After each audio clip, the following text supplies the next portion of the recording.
දැන් ප්‍රශ්නේ තියෙන්නේ දැන් මේ සම්බන්ධව මේ පාස්කු බෝම්බ ප්‍රහාරය සම්බන්ධව අපි කාලයක් තිස්සේ දිගටම කතා කරපු දෙයක් තමයි මේ සාරාංගික කණ්ඩායමට යම් කවුරු හරි උදව් කරලා තිබෙනවා නම් ඔවුන්ට මොනෑම ආකාරයේ හරි ආශිර්වාදයක් හරි උදව්වක් ලබා දීලා තිබෙනවා නම් ඒ සියලු දෙනාටම නීතිය ක්‍රියාත්මක කරන්න ඕනේ.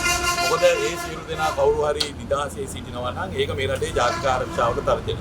එතකොට දැන් මේ කරගෙන යන මේ පරීක්ෂණ සම්බන්ධව අපරාධ පරීක්ෂණ දෙපාර්තමේන්තුව කියන විදිහට ඒගොල්ලන්ට යම් යම් තොරතුරු හා යම් යම් සාක්ෂි ලැබිලා තිබෙන හින්දා තමයි මේ හිටපු බුද්ධ්‍යංශ ප්‍රධානියා සම්බන්ධව පරීක්ෂණයක් කියන්නේ. විශේෂයෙන්ම ජනාධිපති කොමිසම් වාර්තාව කියවලා බැලුවා නම් හිටපු නීතිපතිගේ ඉඳන් ඒකට කට උත්තර දීපු අය සියලු දෙනාම යම් යම් අය ගැන යම් යම් හෙළිදරව්වල් කරලා තිබෙනවා. ඒකින්ද මේ පරීක්ෂණ ඉදිරියට යන්න ඕනේ. මේ පරීක්ෂණ ඉදිරියට ගිහිල්ලා මේ කුමන්ත්‍රණය කරපු උදවිය කවුද කියන එක ගැන රටට හෙළිදරව් කරලා ඒගොල්ලන්ව නීති ඉදිරියට ගේන්න ඕනේ. ඉතින් ඒක තමයි මම හිතන්නේ සුරේෂ් අලේ මහත්මයා නිර්දෝෂ නම් ඔහු බය වෙන්න දෙයක් නැහැ. ඔහුට තියෙන්නේ උසාවියට ගිහිල්ලා ඔහුගේ නිර්දෝෂභාවය ඔප්පු කරන්න. ඒක තමයි ඔහු කළ යුතු දේ. එහෙම නැත්නම් ඔහු කෑම කන්න නැතුව ඉඳලා උපවාස කරලා මේ කරන එකේ තේරුමක් නැහැ.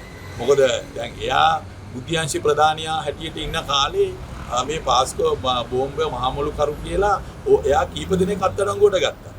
එයා රිෂාඩ් බදුරුදීන් අත්අඩංගුවට ගත්තා, ඊජාද් ඉස්බුල්ලා අත්අඩංගුවට ගත්තා. එයා අරගෙන එයා කිව්වා ඒ කාලේ මේගොල්ලෝ තමයි මහමොළු කරු කියලා. එතකොට දැන් මේ මිනිස්සු කවුරුවත් මේ ඇතුළේ උපවාස කරේ නැහැ. මේ මිනිස්සු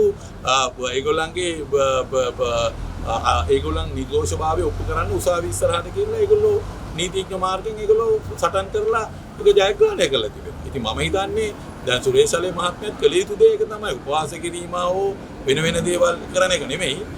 ඔහු වහාම ඔහුගේ නිර්දෝෂභාවය ඔප්පු කරන්න උසාවි ඉස්සරහට ගිහලා ඔහුගේ නීතිඥ මාර්ගෙන් කටයුතු කරන්න ඕනේ. මොකද දැන් මේ පාස්කු බෝම්බ ප්‍රහාරයේ කොමිෂන් සභාව වාර්තා කියවලගෙන යනකොට පේනවා මේක විශාල ලෙස කුමන්ත්‍රණකාරී වැඩපිළිවෙලක් මේක තුල තිබිලා තියෙනවයි කියන එක හෙළිදරව් වෙලා තිබෙනවා. ඉතින් මේ හෙළිදරව් වීම උඩ මේක එළියට ගේමහා මේ රටේ මේ ජනතාවට සාධාරණයක් ඉෂ්ට කරන්න ඉතාම අත්‍යවශ්‍ය කර්තව්‍යයක් කියලා තමයි මම හිතන්නේ.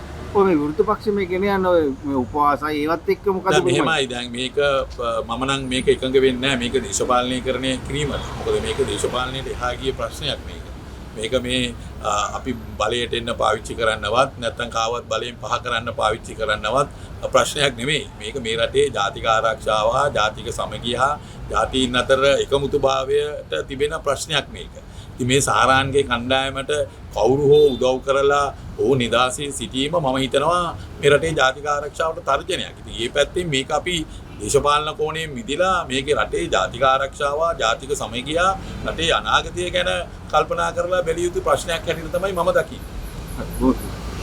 asianmirror.lk